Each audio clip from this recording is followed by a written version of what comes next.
Thank you. Keith Brown. Thank you, President Officer. As has been mentioned in the debate already, just before the First World War there were around 60 independent sovereign states in the world, and today there are almost 200. But just thinking about last night, I went to see the production of Hamilton, and it's amazing how many of the single transferable unionist speeches from the different parties mirror exactly the arguments that were used by the UK back in that time. You can't go, you can't manage on your own, you're not good enough, you're too small, you don't have the experience. It seems that nothing in the unionist arguments have moved on, and that's why we've seen the same approach today to the publication of the Scottish Government's paper, which is to dismiss, to denigrate and try and talk down Scotland's potential. In just over the 100 years, our world has transformed from one of very large empires to one of sovereignty and independence, backed by the UN and the international rules-based system, one which the UK government, of course, said it was happy to break, and to break international law, break its word on treaties. But despite that, much of our world is a better, more peaceful and more democratic place because of the diversity that we now see within it. So, unashamedly, my ultimate political aspiration is to see our country join the UN in our own right as an independent country, and I firmly believe that that is the direction of travel that we are taking as a country. 150 years ago, there was no Secretary of State for Scotland or any other meaningful political distinction for Scotland within the UK. 100 years ago, there was no Scottish National Party to advocate for independence. 30 years ago, there was no Scottish Parliament, but just 10 years ago, 45% of Scots voted for full independence. In other words, the direction that the world is travelling in and the direction that Scotland is travelling in is clear, and that's the direction of independence and a seat at the UN. And I don't think we can do justice to Scotland's place in the world without highlighting that fact. But independence is not only normal, it's essential to have any meaningful say in our increasingly international world.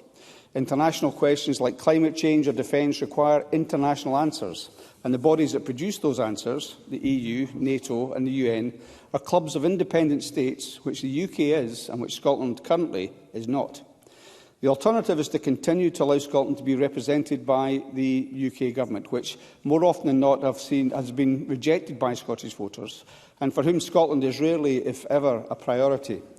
That does a huge disservice to Scotland's offering to the world, and nowhere is that more evident than defence. And to hear Neil Bibby talking about the Royal Marines, is he aware of the consternation within the Corps of Royal Marines about the latest threat to their existence, which they've seen since the 1980s under Margaret Thatcher previously and various governments since? There is no confidence in a UK government defending the existence of the Royal Marines. So the idea that they can be held up as a paragon of some kind of fantastic management of our defence by the UK government is completely wrong. We had a commitment from the UK government in 2012. We would have no less than 12,000 service personnel in Scotland. They have ditched that without even telling anybody they've ditched it. We've got the lowest UK armed forces since Napoleonic times. We've got a recruitment and retention crisis where nobody wants to stay because they don't have the equipment that they need. That goes back to Labour's time in Afghanistan when they couldn't provide the helicopters or the boots, when they were issuing P45s to service personnel on the front line.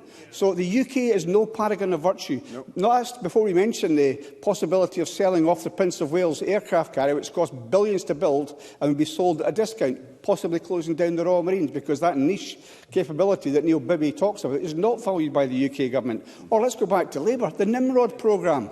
Billions of pounds spent dismantling something before it was completed. I mean, the track record of the UK government in defence is absolutely appalling. The idea that Scotland could not do better is for the birds. We currently have the arrangement where Scotland can, of course, be dragged into illegal wars, where one of Europe's biggest nuclear... Let's talk about the nuclear weapons. What does the sound of a nuclear Trident submarine drill make? Plop in the water. Hundreds of billions of pounds spent on something which has never been independent, which does not even work, and which you could not conceivably use. That's what the UK government... And they spend that money at the expense of service personnel on proper training, proper equipment, and that is something that the paper produced by the Scottish Government says that we would not do. We would not have those nuclear weapons. But we will get dragged, as we have been, into illegal wars, despite the clear express view of people in Scotland. They didn't want that to happen. And leaving Scotland's defence capabilities in the hands of Westminster is failing Scotland's service personnel. We've had service personnel move from Germany to Scotland to Northern Ireland within the space of 18 months. Whole families made to learn different education systems. The UK defence system is a mess. Everybody knows that. Everyone in the Defence Select Committee in Westminster knows that. But we don't hear anything of that here. And we should, because Scottish taxpayers' money goes into these fiascos. They're talking about the Ferguson's ferries. Look at the aircraft carriers, massively over budget. Look at the Ajax tanks. What a disgrace. Not a word in defence of Scottish taxpayers from the Tories on any of that, because they see their role here as to defend the UK government, not to stand up for the constituents that they have here. And independence would allow us to get rid of nuclear weapons, and I totally refute the idea that somehow an independent Scotland would be uniquely incapable of joining the NATO. Much of the unionist argument relies on convincing people in Scotland that we are uniquely different to every other country in the world, that we can't manage these affairs. And it's our job, and the job of the paper produced by the Scottish Government, to give the contrary to that argument. We have the chance to make a different impact in the world, both whether it's in terms of defence and peacekeeping, and certainly in terms of climate change and being a constructive partner. And we have seen the diminution of the UK's international reputation over many years. Taking our country to independence, governing ourselves at home, representing ourselves abroad. And we hear from the Tories, they don't like us representing ourselves abroad. I'll conclude on this point. Don't like, apart from the honourable exception of Donald Cameron, and from the Labour Party and members of the House of Lords, they don't want Scotland's voice to be heard abroad. So taking our country to independence is the way that we can govern ourselves at home, represent ourselves abroad, and is the essence of what I stand Mr Brown, for, you will my need to party conclude. stands for, and what the government stands for. And for that reason, I support the motion in Angus Robertson's name. Thank you, Mr Brown. We will now move to closing speeches.